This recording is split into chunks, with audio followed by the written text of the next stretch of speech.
स्वागत है मेरे प्यारे पवित्र आत्माओं। सावधान रहो कि तुम अपनी तस्वीर किसे देते हो। हर चौखट एक याद को नहीं सहेजता। कुछ का इस्तेमाल एक अभिशाप को बुलाने के लिए किया जाता है। अब इस बात को एक पल के लिए बैठने दो, क्योंकि क्या होगा अगर मैं तुम्हें बताऊं कि किसी ने, शायद किसी ऐसे ने भी जो तुम्हारे चेहरे पर मुस्कुराया हो, तुम्हारी तस्वीर ली, एक अंधेरे कमरे में गया और उसे एक शैतान को सौंप दिया, रूपक के तौर पर नहीं बल्कि सचमुच। और क्या होगा अगर मैं तुम्हें बताऊं कि जिस इकाई को उन्होंने बुलाया वो रुकी, तुम्हारी छवि को घूरा और फिर काम करने से मना कर दिया। उस रात कुछ ऐसा हुआ जिसकी उन्होंने उम्मीद नहीं की थी, और ऐसा इसलिए नहीं था कि वे एक मोमबत्ती भूल गए थे या लैटिन में किसी प्राचीन नाम का गलत उच्चारण कर दिया था। ऐसा इसलिए था क्योंकि तुम्हारा चेहरा, हाँ तुम्हारा, किसी ऐसी चीज को डरा गया जो नरक की गहराइयों में पैदा हुई थी। आध्यात्मिक तथ्य। कई प्राचीन गुप्त प्रथाओं में एक तस्वीर सिर्फ कागज का एक टुकड़ा नहीं है, ये एक आध्यात्मिक कुंजी है। इसका उपयोग किसी व्यक्ति की ऊर्जा को बांधने, नष्ट करने या हेरफेर करने के लिए किया जा सकता है। लेकिन यहाँ वो है जिसका उन्होंने हिसाब नहीं लगाया। तुम्हारी छवि शायद कोडक कागज पर छपी हो, लेकिन आत्मा के दायरे में ये दिव्य अग्नि में लिपटी हुई है।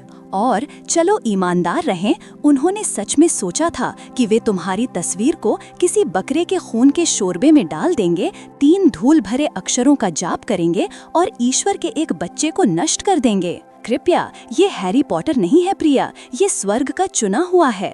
तो अब वे डरे हुए हैं क्योंकि उन्हें एहसास हो गया है कि जिस दानव पर उन्होंने भरोसा किया था वो तुम्हारा ज्यादा सम्मान करता है बजाय उनके। तैयार हो जाओ, क्योंकि इस वीडियो में हम ये उजागर करने जा रहे हैं कि वास्तव में क्या हुआ जब तुम्हारी छवि उस अंधेरे स्थान में दाखिल हुई, और क्यों नरक को भी झुकना पड़ा जब तुम्हारा चेहरा सामने आया। कमर कस लो चुने हुए, तुम सिर्फ सुरक्षित नहीं थे, तुम छूने के लिए बहुत शक्तिशाली थे। चलो शुरू करते हैं।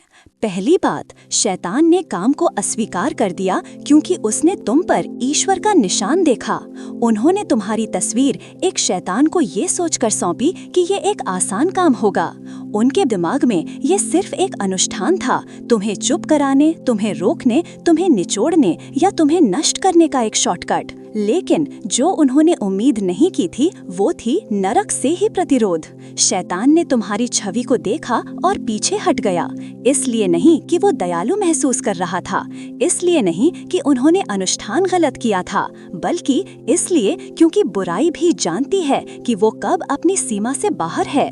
जो वे नहीं समझे वो ये है कि आत्मा के दायरे में तुम्हारी छवि एक निशान रखती है, एक मोहर जो कहती है ये ईश्वर का है। ये मानव आंख को दिखाई नहीं देती है, लेकिन ये अलौकिक में जोरदार और स्पष्ट है। वो निशान तुम्हें कुछ क्षेत्रों में अछूत बना देता है। और जब शैतान ने उसे देखा तो उसने सिर्फ एक व्यक्ति को नहीं देखा, उसने दिव्य स्वामित्व देखा, उसने आध्यात्मिक अधिकार देखा, उसने स्वर्ग द्वारा लगाई गई कानूनी पाबंदियां देखीं। और उस दुनिया में दानव भी कानूनी सीमाओं का पालन करते हैं। उन्होंने तुम्हारी छवि देखी और पहचान लिया कि तुम सीमा से बाहर हो।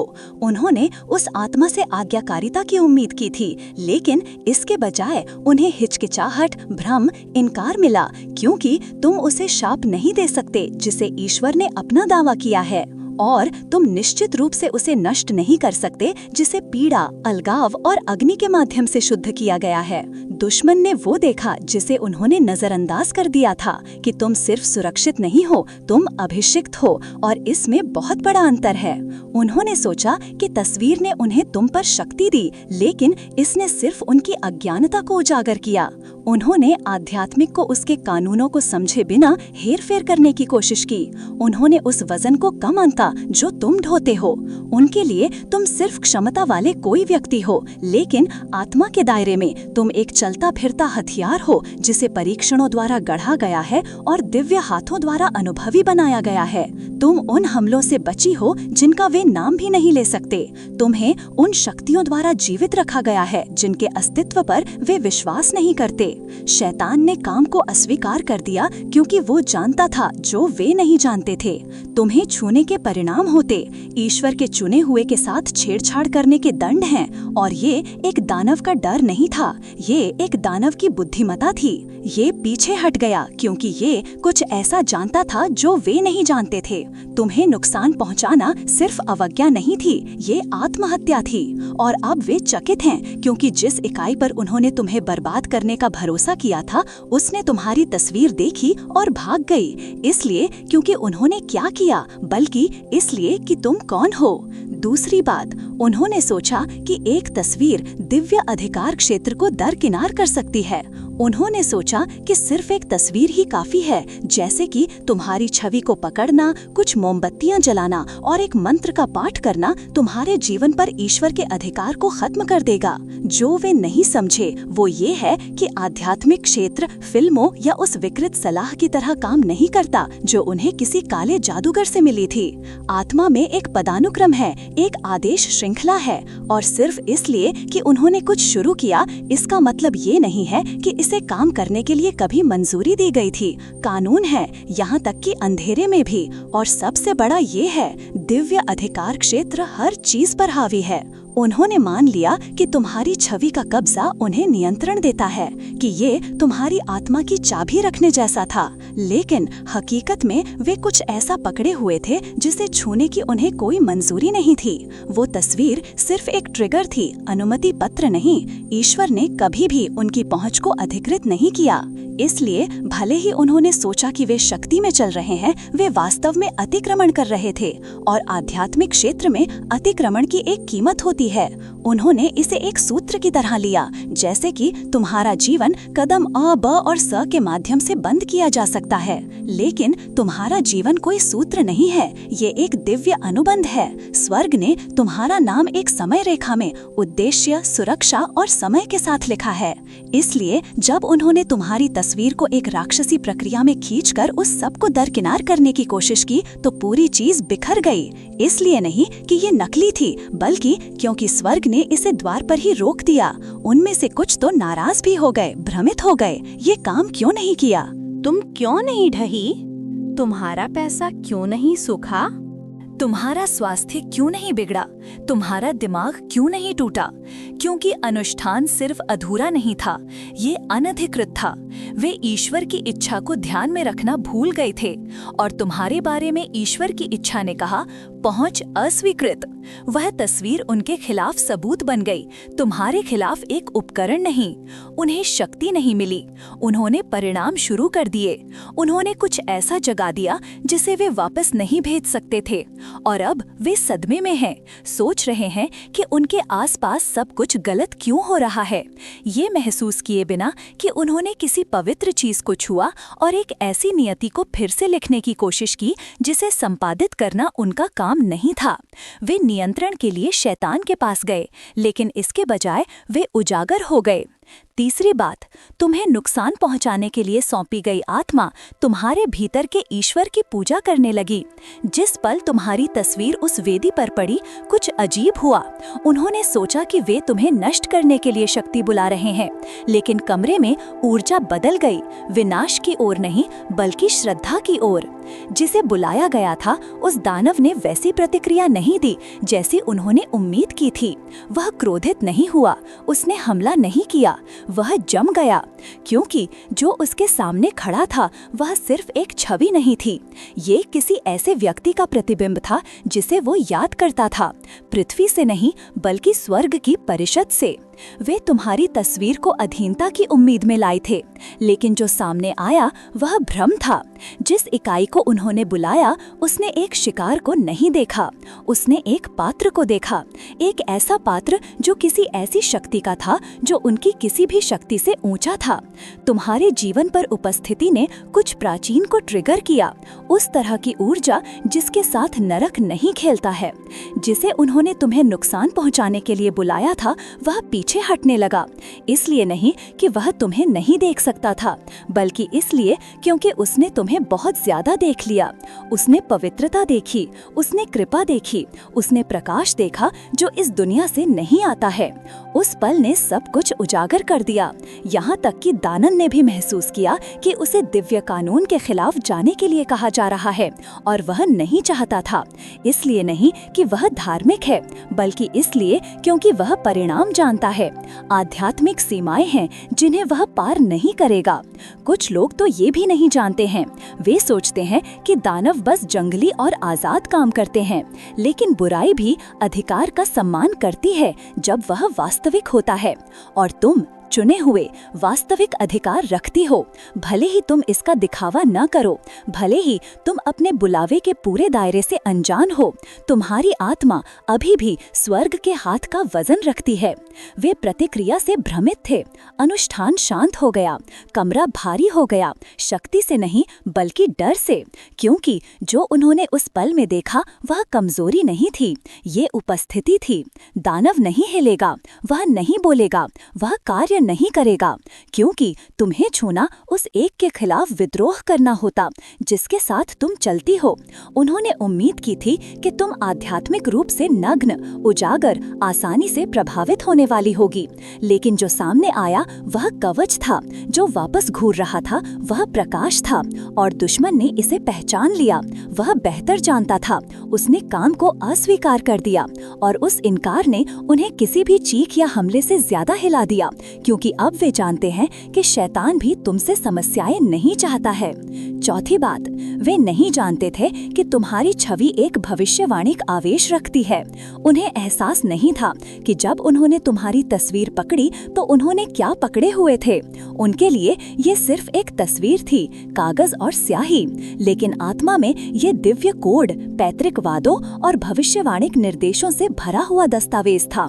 तुम सिर्फ इस दुनिया में जीवित रहने वाली कोई व्यक्ति नहीं हो, तुम स्वर्ग के अभिलेखागार से कुछ लेकर चल रही हो। तुम्हारा अस्तित्व ही एक भविष्य की घटना, एक पीढ़ीगत बदलाव, एक दिव्य रिहाई से जुड़ा हुआ है। इसका मतलब है कि तुम्हारी छवि सिर्फ प्रतीकात्मक नहीं है, ये आध्यात्मिक रूप से आवेशित है। जब उन्होंने उस अनुष्ठान में तुम्हारी तस्वीर का इस्तेमाल किया तो उन्होंने सोचा कि वे किसी साधारण चीज से निपट रहे हैं, लेकिन सच में उन्होंने एक भविष्यवाणी खाका पर हाथ रखा।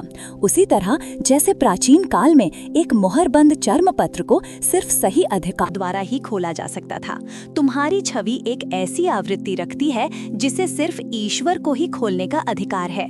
गलत इरादों से इसे छूकर उन्होंने एक आध्यात्मिक प्रतिक्रिया को सक्रिय कर दिया।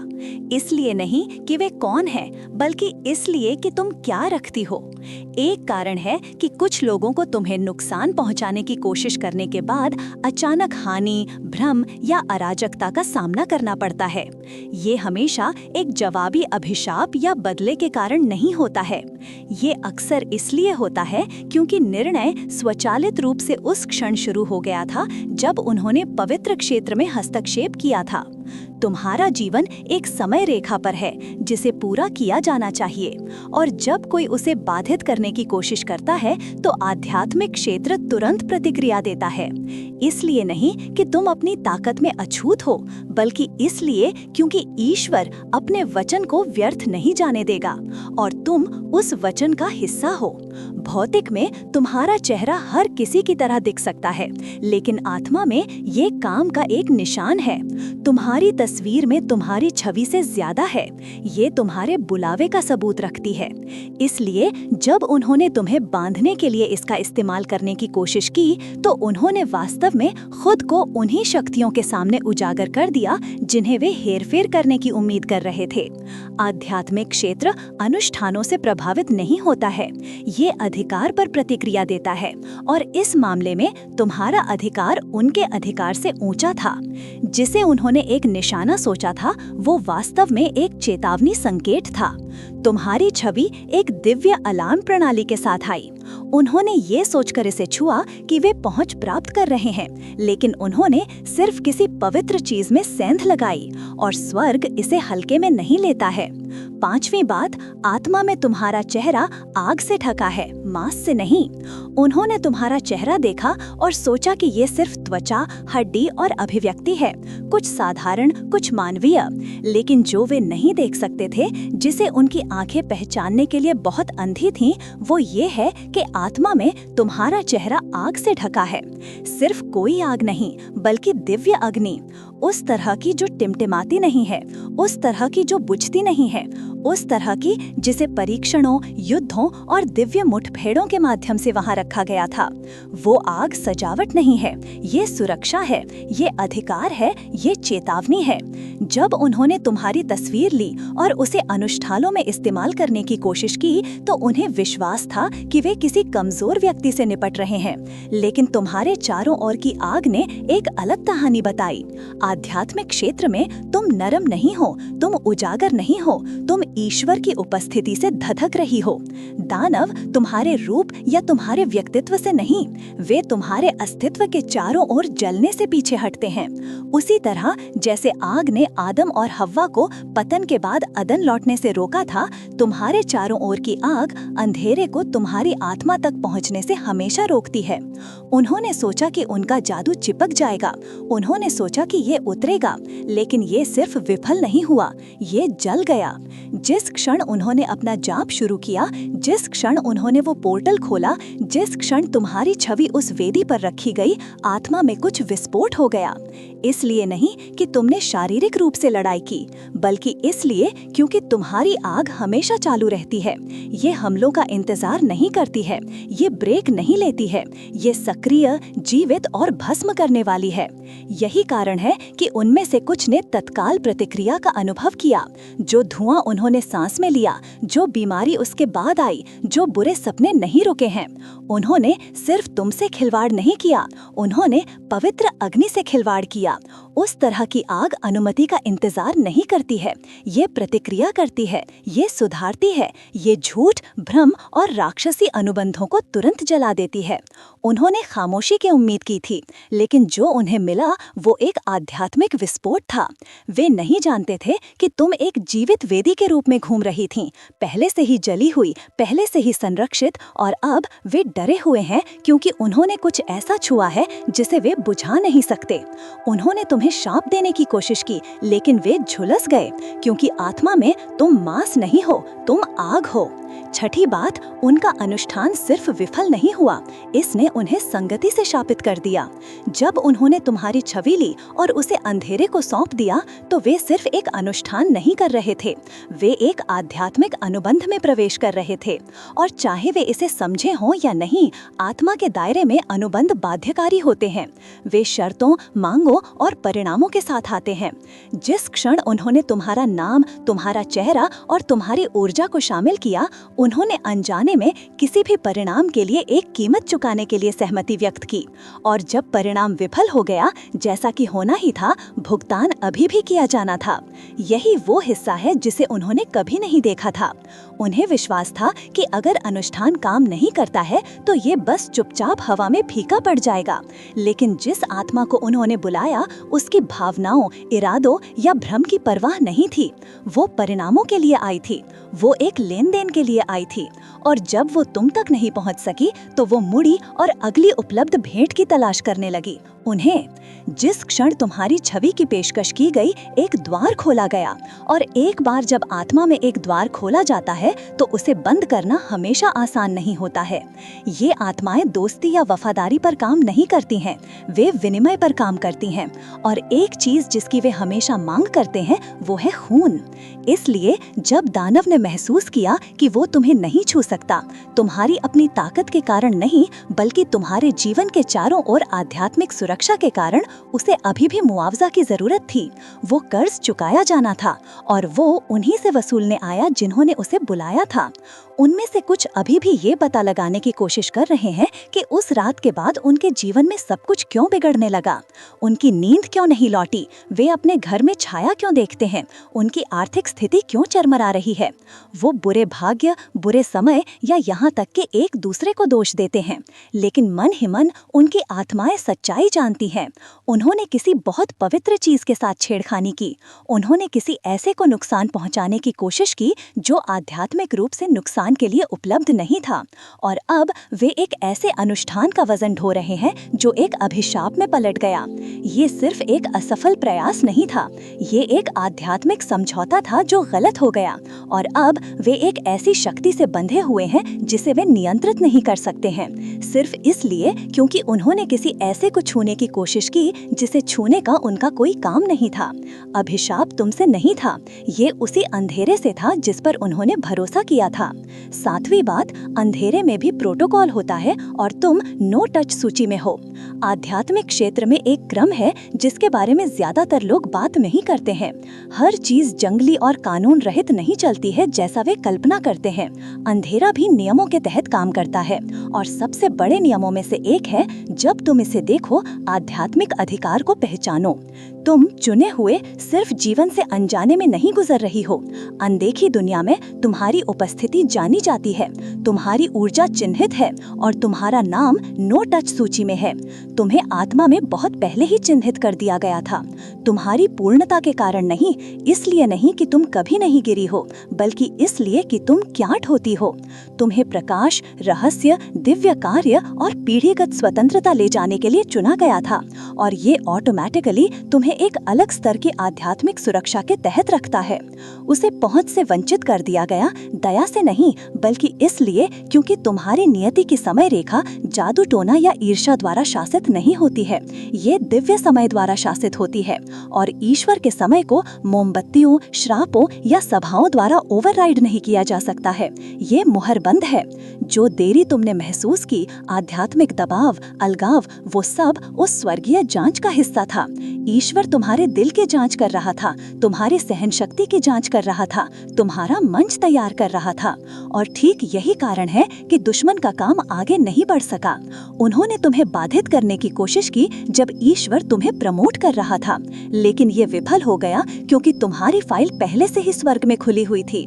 तुम्हारी आत्मा को पहले से ही ऊंचा बुलाया जा रहा था और तुम्हारे दुश्मन पहले से ही अधिकार क्षेत्र से बाहर थे।